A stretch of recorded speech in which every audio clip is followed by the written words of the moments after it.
ఓం శాంతి. ఈరోజు Murali date 3 April 2026. బాబా చెప్తున్నారు, మధురమైన పిల్లలు, తండ్రి సమానం దయాహృదయులకాయి అనేక మందికి దారి చూపించండి. ఏ పిల్లలైతే రాత్రింబవలు సర్వీసులో తత్పరులై ఉంటారో వారే సాహసవంతులు. ప్రశ్న: ఉన్నతమైన భాగ్యం ఏ విషయంపై ఆధారపడి ఉంది? జవాబు: స్మృతి యాత్రపై. ఎవరు ఎంతగా స్మృతి చేస్తారో అంత ఉన్నత భాగ్యాన్ని తయారు చేసుకుంటారు. శారీర నిర్వహణార్థం కర్మ చేస్తూ తండ్రిని వారసత్వాన్ని స్మృతి చేస్తూ ఉంటే భాగ్యం ఉన్నతంగా తయారవుతూ ఉంటుంది. పాట: భాగ్యాన్ని వెలిగించుకుని వచ్చాను. ఓం శాంతి. పిల్లలు జన్మించినప్పుడు తమతో పాటు కర్మానుసారం భాగ్యాన్ని తీసుకుని వస్తారు. కొందరు శ్రీమంతుల వద్ద, కొందరు పేదవారి వద్ద జన్మిస్తారు. వారసులు జన్మించారని తండ్రి కూడా భావిస్తాడు. ఎలాంటి దాన పుణ్యాలు చేశారో వాటి అనుసారం జన్మ లభిస్తుంది. ఇప్పుడు మధురాతి మధురమైన అపురూపమైన పిల్లలైన మీకు కల్పం తర్వాత మళ్ళీ బాబా వచ్చి అర్థం చేయిస్తున్నారు. మేము మా భాగ్యాన్ని తీసుకుని వచ్చామని పిల్లలకు కూడా తెలుసు. ఎవరైతే బాగా అర్థం చేసుకున్నారో, తండ్రిని స్మృతి చేస్తున్నారో వారు స్వర్గ సామ్రాజ్య భాగ్యాన్ని తీసుకుని వచ్చారు. స్మృతితో భాగ్యానికి సంబంధం ఉంది. జన్మ తీసుకున్నారు కనుక తండ్రి స్మృతి కూడా ఉండాలి. ఎంత స్మృతి చేస్తారో భాగ్యం అంత ఉన్నతంగా అవుతుంది. ఇది ఎంత సహజమైన విషయం. సెకండ్లో జీవన్ముక్తి లభిస్తుంది. మీరు సుఖధామ భాగ్యాన్ని ప్రాప్తి చేసుకునేందుకు వచ్చారు. ఇప్పుడు ప్రతి ఒక్కరూ పురుషార్థం చేస్తున్నారు. మేము ఎలా పురుషార్థం చేస్తున్నాము అని ప్రతి ఒక్కరూ స్వయాన్ని పరిశీలించుకుంటున్నారు. ఎలాగైతే మమ్మ బాబా సేవాదారి పిల్లలు పురుషార్థం చేస్తారో అలా వారిని అనుసరించాలి. అందరికీ తండ్రి పరిచయంను ఇవ్వాలి. తండ్రి పరిచయం ఇచ్చినట్లయితే రచన ఆది మధ్యాంతాలు కూడా వచ్చేస్తాయి. ఋషులు మునులు మొదలైన వారెవ్వరూ రచయిత రచనల ఆది మధ్యాంతాల జ్ఞానాన్ని ఇవ్వలేరు. ఇప్పుడు మీ బుద్ధిలో పూర్తి చక్రం గుర్తు ఉంటుంది. ప్రపంచంలో ఎవరికి తండ్రి మరియు వారసత్వాల గురించి తెలియదు. ఇప్పుడు పిల్లలైన మీరు తండ్రి గురించి, మీ భాగ్యం గురించి తెలుసుకున్నారు. ఇప్పుడు తండ్రిని స్మృతి చేయాలి. శారీర నిర్వహణార్థం కర్మ కూడా చేయాలి. ఇంటిని కూడా సంభాలన చేయాలి. నిర్బంధనులుగా ఉన్నవారు బాగా సర్వీస్ కూడా చేయవచ్చు. పిల్లలు ఎవ్వరూ లేనట్లయితే వారికి సేవ చేసేందుకు మంచి అవకాశం ఉంటుంది. స్త్రీకి పతి, పిల్లలు బంధనం ఉంటుంది. ఒకవేళ పిల్లలు లేనట్లయితే బంధన ముక్తులైనట్లే కదా. వారు వానప్రస్థులైనట్లే. ముక్తిధామానికి వెళ్ళేందుకు సాంగత్యం అవసరం. భక్తి మార్గంలో అయితే సాధువులు మొదలైన నివృత్తి మార్గం వారి సాంగత్యం లభిస్తుంది. ఆ నివృత్తి మార్గం వారు ప్రవృత్తి మార్గంలోని ఆస్తిని ఇప్పించలేరు. పిల్లలైన మీరు మాత్రమే ఇప్పించగలరు. తండ్రి మీకు మార్గాన్ని చూపించారు. భారతదేశం 84 జన్మల చరిత్ర భూగోళాల గురించి అర్థం చేయించండి. భారతీయులే 84 జన్మలు తీసుకుంటారు. ఇది ఒక్కరి విషయం కాదు. సూర్యవంశీలే మళ్ళీ చంద్రవంశం, వైశ్యవంశంలోకి వస్తారు. నంబర్ వార్గా ఉంటారు కదా. శ్రీకృష్ణుడు భారతదేశ ప్రప్రథమ రాకుమారుడు. అతన్ని ఉయ్యాలలో ఊపుతారు. 2వ నంబర్ వారిని అలా ఊపరు. ఎందుకనగా కళలు తగ్గిపోతాయి. ఎవరైతే మొదటి నంబర్ వారిగా ఉంటారో వారికే పూజ జరుగుతుంది. కృష్ణుడు ఒక్కరు ఉంటారా లేక 2, 3 ఉంటారా అని మనుషులకు తెలియదు. కృష్ణుని వంశం కొనసాగుతుంది. ఇది ఎవరికీ తెలియదు. మొట్టమొదటి నంబర్ వారికి మాత్రమే పూజ జరుగుతుంది. మార్కులు నంబర్ వారుగా లభిస్తాయి. కనుక మేమెందుకు మొదటి నంబర్లో రాకూడదని పురుషార్థం చేయాలి. మమ్మ బాబాను అనుసరించి వారి రాజధానిని తీసుకోవాలి. ఎవరు బాగా సర్వీస్ చేస్తారో వారు మంచి మహారాజుల ఇంట్లో జన్మిస్తారు. అక్కడ మహారాజు మహారాణులే ఉంటారు. అక్కడ ఆ సమయంలో రాజా రాణి అనే బిరుదులు ఎవరికీ ఉండవు. అవి తర్వాత ప్రారంభమవుతాయి. ద్వాపరం నుండి పతితులుగా అయినప్పుడు వారిలో కూడా ఎక్కువ ఆస్తి ఉన్నవారిని రాజులు అని అంటారు. తర్వాత మహారాజా అనే బిరుదుకు విలువ తగ్గిపోతుంది, ప్రాయలోపమైపోతుంది. తర్వాత భక్తి మార్గంలో పేదవారు ధనవంతుల్లో వ్యత్యాసం ఉంటుంది కదా.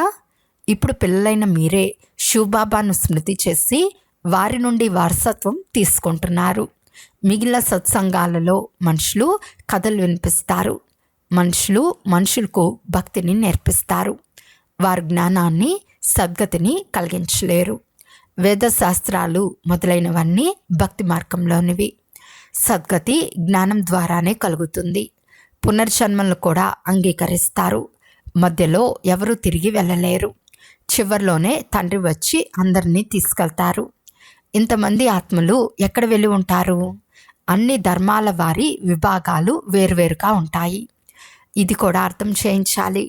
ఆత్మల వృక్షం కూడా ఉంటుందని ఎవరికీ తెలియదు. పిల్లలైన మీ బుద్ధిలో పూర్తి వృక్ష జ్ఞానం ఉంది.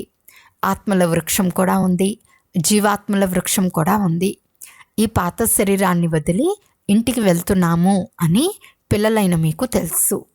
నేను ఈ శరీరాన్ని భిన్నమైన ఆత్మనని అర్థం చేసుకోవటం అంటే జీవిస్తూ మరణించటం. మీరు మరణించినట్లయితే మీకు ప్రపంచం మరణించినట్లే. బంధుమిత్రులు మొదలైన వారిని వదిలేశారు. మొదట పూర్తి శిక్షణ తీసుకుని పదవికి అధికారులైన తర్వాత వెళ్ళాలి. ఇప్పుడు తండ్రిని స్మృతి చేయటం చాలా సులభం. ఎవరైనా అనారోగ్యంగా ఉంటే వారికి శివబాబాను స్మృతి చేయండి. మీ వికర్మలు వినాశనం అవుతాయని చెప్పండి. ఎవరైతే పక్కా యోగులుగా ఉంటారో వారికి త్వరగా మరణించటం కూడా ఇష్టం ఉండదు. ఎందుకంటే వారు యోగంలో ఉంటూ ఆత్మిక సేవ చేస్తారు. మరణించినట్లయితే సేవ చేయలేరు. సేవ చేయటం ద్వారా తమ ఉన్నత పదవిని తయారు చేసుకుంటూ ఉంటారు. అంతేకాక ఇతర సోదరుల సేవ కూడా జరుగుతుంది. వారు కూడా తండ్రి నుండి ఆస్తి తీసుకుంటారు. పరస్పరంలో సోదరులమైన మనమంతా ఒక్క తండ్రి సంతానము. తండ్రి చెప్తారు, నన్ను స్మృతి చేసినట్లయితే వికర్మలు వినాశనమవుతాయి. ఇంతకుముందు మీకు ఇలా చెప్పాను. మీరు ఎవరికైనా అర్థం చేయించవచ్చు. సోదరి లేక సోదర, మీ ఆత్మ తమో ప్రధానమైపోయింది. మొదట సతో ప్రధానంగా ఉండేది. ఇప్పుడు మళ్ళీ తమో ప్రధానం నుండి సతో ప్రధాన ప్రపంచానికి వెళ్ళాలి. స్మృతి యాత్ర ద్వారా ఆత్మను సతో ప్రధానంగా చేసుకోవాలి. స్మృతిని గురించి పూర్తి చాట్ను ఉంచాలి. జ్ఞాన చాట్ను ఉంచలేరు. తండ్రి జ్ఞానాన్ని ఇస్తూనే ఉంటారు. మాపై ఏ వికర్మల భారం ఉందో అది ఎలా దిగుతుంది అని పరిశీలించుకోవాలి. కనుకనే ఎన్ని గంటలు స్మృతి చేశాను అని స్మృతి చాట్ను ఉంచాలి. మూలవతనాన్ని కూడా స్మృతి చేస్తారు. నూతన ప్రపంచాన్ని కూడా స్మృతి చేస్తారు. అంతా అతలాకుతలం అవ్వనున్నది. దానికి కూడా ఏర్పాట్లు జరుగుతున్నాయి. బాంబులు మొదలైనవి కూడా తయారవుతాయి. మేము మృత్యు కొరకు ఇలాంటి సామాగ్రిని తయారు చేస్తున్నాము అని ఒకవైపు చెప్తూనే మరొక వైపు అటువంటి సామాగ్రిని తయారు చేయకండి అని ఇతరులకు చెప్తారు. సముద్ర గర్భంలో కూడా ఇలాంటి సామాగ్రిని ఉంచారు. పైకి వచ్చి బాంబులు వేసి మళ్ళీ సముద్రంలోకి వెళ్ళిపోతాయి. ఇలాంటి వస్తువులను తయారు చేస్తూ ఉంటారు. ఇవి తమ వినాశనం కొరకే చేసుకుంటున్నారు. మృత్యు సమీపంలో నిలిచి ఉంది. ఎంత పెద్ద పెద్ద భవనాలను తయారు చేస్తున్నారు. ఇవన్నీ మట్టిలో కలిసిపోతాయని మీకు తెలుసు. కొందరిది మట్టిలో కూరుకుపోతుంది. యుద్ధం తప్పకుండా జరుగుతుంది. అందరి జేబులు ఖాళీ చేసే ప్రయత్నం చేస్తారు. దొంగలు కూడా అనేక మంది చొరబడతారు. యుద్ధాలకు ఎంత ఖర్చు చేస్తారు? ఇదంతా మట్టిలో కలిసిపోనున్నది. భవనాలు మొదలైనవన్నీ కూలిపోతాయి. బాంబులు మొదలైనవి పడుట వలన సృష్టిలో 3 భాగాలు సమాప్తమైపోతాయి. ఒక భాగం మాత్రం మిగిలిపోతుంది. భారతదేశం ఒక భాగంలో ఉంది కదా. మిగిలినవన్నీ తర్వాత వచ్చినవే. ఇప్పుడు భారతదేశ భాగం మాత్రమే మిగులుతుంది. మృత్యు అందరికీ వస్తుంది. కనుక మనం తండ్రి నుండి పూర్తి ఆస్తిని ఎందుకు తీసుకోరాదు? కనుక తండ్రి చెప్తారు, లౌకిక సంబంధాలను కూడా నిభాయించాలి. బంధనం లేవి లేకుంటే సర్వీస్లో ఎందుకు తత్పరులవ్వకూడదు అని బాబా సలహా ఇస్తారు. స్వతంత్రులుగా ఉన్నట్లయితే అనేక మంది కళ్యాణం చేయగలరు. ఎక్కడికైనా బయటకు వెళ్ళలేకుంటే మీ బంధుమిత్రులపై అయినా దయ చూపండి. బాబా దయ చూపండి అని మొదట అనేవారు కదా. ఇప్పుడు మీకు మార్గం లభించింది కనుక ఇతరులపై కూడా దయ చూపాలి. బాబా దయ చూపిస్తారు కదా. తండ్రి చెప్తున్నారు, నన్ను స్మృతి చేసినట్లయితే మీ వికర్మలు వినాశనం అవుతాయి. సన్యాసులు హఠయోగం మొదలైన వాటి కొరకు చాలా శ్రమిస్తారు. ఇక్కడ అలాంటిదేమీ లేదు. కేవలం స్మృతి చేసినట్లయితే పాపాలు భస్మైపోతాయి. ఇందులో ఏ కష్టమూ లేదు. కేవలం స్మృతి యాత్ర చేస్తే చాలు. కూర్చోండి, నిల్చోండి, కర్మేంద్రియాలతో భలే కర్మలు కూడా చేయండి. కేవలం బుద్ధి యోగాన్ని తండ్రితో జోడించండి. ఆ ప్రయత్నానికి సత్యమైన ప్రేయస్సులుగా అవ్వండి. వారు స్వయంగా చెప్తున్నారు, ఓ ప్రేయస్సులారా, ఓ పిల్లల్లారా, భక్తి మార్గంలో చాలా స్మృతి చేశారు. కానీ ఇప్పుడు ప్రీతముడైన నన్ను స్మృతి చేసినట్లయితే మీ పాపాలు భస్మైపోతాయని నేను గ్యారంటీ ఇస్తాను. కొన్ని విషయాలు శాస్త్రాల్లో కూడా వచ్చేసాయి. భగవంతుని ద్వారా గీతను వినటం వలన మీరు జీవన్ముక్తిని పొందుతారు. మనుషుల ద్వారా గీతను వినటం వలన జీవన బంధనంలోకి వచ్చేశారు. మెట్లు దిగుతూ వచ్చారు. ప్రతి విషయంలో విచారసాగర మంత్రం చేయాలి. మీ బుద్ధిని ఉపయోగించాలి. ఇది బుద్ధితో చేసే యాత్ర. దీని ద్వారా వికర్మలు వినాశనమవుతాయి. వేదశాస్త్రాలు, యజ్ఞ తపాలు మొదలైన వాటి ద్వారా పాపాలు నశించువు. క్రిందకు దిగుతూనే వచ్చారు. ఇప్పుడు మీరు పైకి వెళ్ళాలి. మీరెవరైనా అర్థం చేయించే వరకు కేవలం మెట్ల చిత్రం ద్వారా ఎవరూ అర్థం చేసుకోరు. చిన్నపిల్లలకు చిత్రాన్ని చూపించి ఇది ఏనుగు అని నేర్పిస్తారు కదా.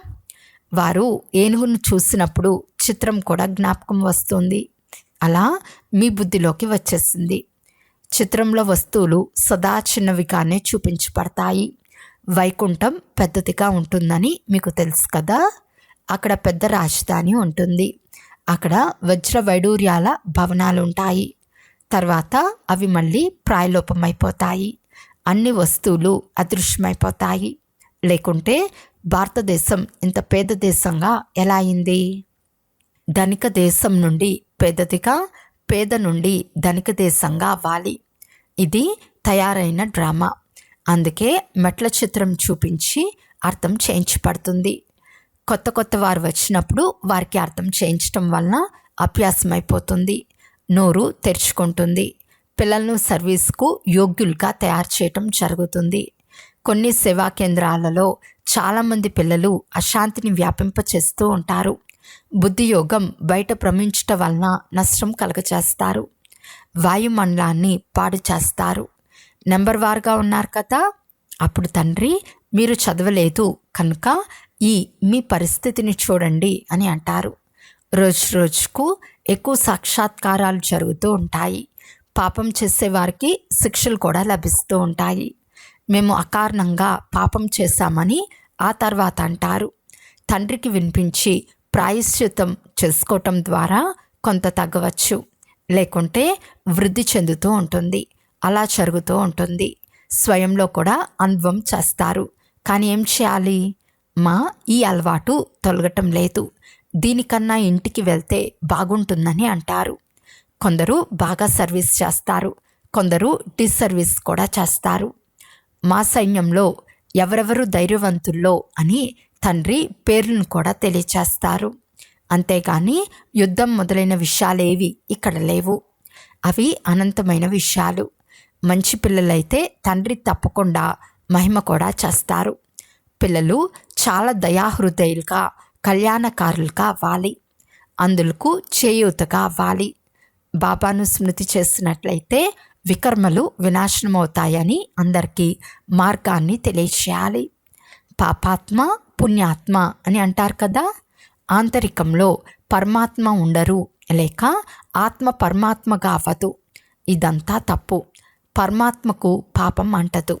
వారికి డ్రామాలో సర్వీస్ చేసే పాత్ర ఉంది. మనుషులే పాపాత్మగా పుణ్యాత్మగా అవుతారు. ఎవరైతే సతోప్రధానంగా ఉన్నాడో అతడే తమోప్రధానంగా అయ్యాడు. అతని తనువులో తండ్రి కూర్చుని సతోప్రధానంగా చేస్తారు. కనుక వారి మతానుసారం నడవలసి ఉంటుంది కదా. ఇప్పుడు తండ్రి పిల్లలైన మిమ్మల్ని విశాల బుద్ధి కలవారిగా చేశారు. రాజధాని ఎలా స్థాపన అవుతూ ఉందో ఇప్పుడు మీకు తెలుసు. తండ్రియే బ్రహ్మ తనువులో ప్రవేశించి బ్రహ్మ ముఖవంశావళి పిల్లలకు రాజయోగాన్ని నేర్పించి దేవీదేవతలుగా తయారు చేస్తారు. తర్వాత వారే పునర్జన్మలు తీసుకుని మెట్లు దిగుతారు. ఇప్పుడు మళ్ళీ అంతా పునరావృతం అవుతుంది.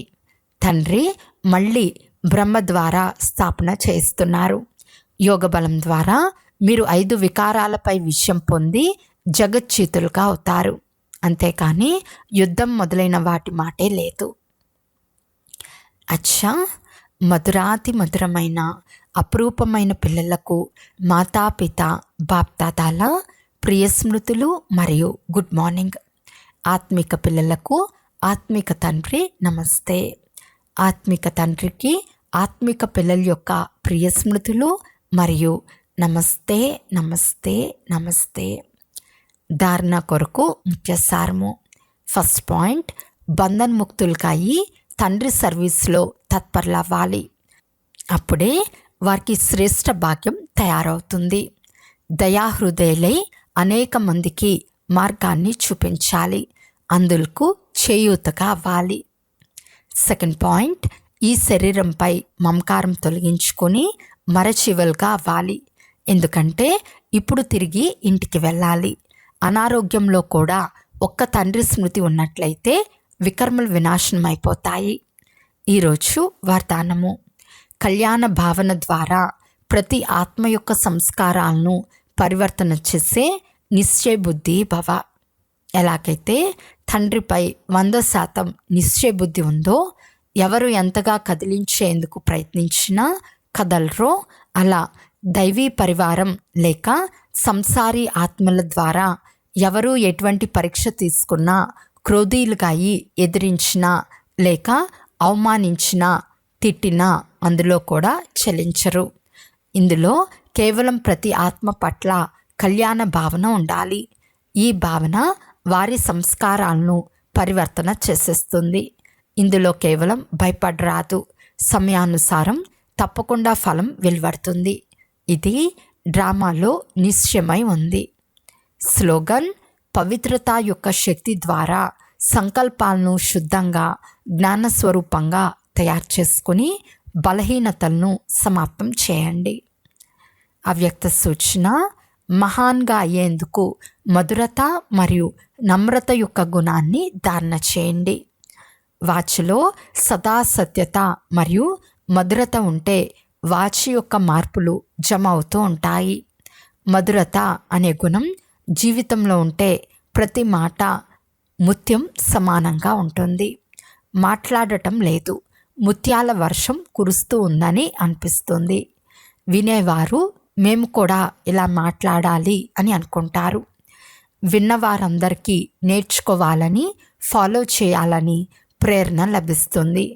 ఇటువంటి మధురమైన మాటల వైబ్రేషన్లు స్వతహాగా అందరినీ ఆకర్షిస్తాయి. అచ్చా, ఓం శాంతి.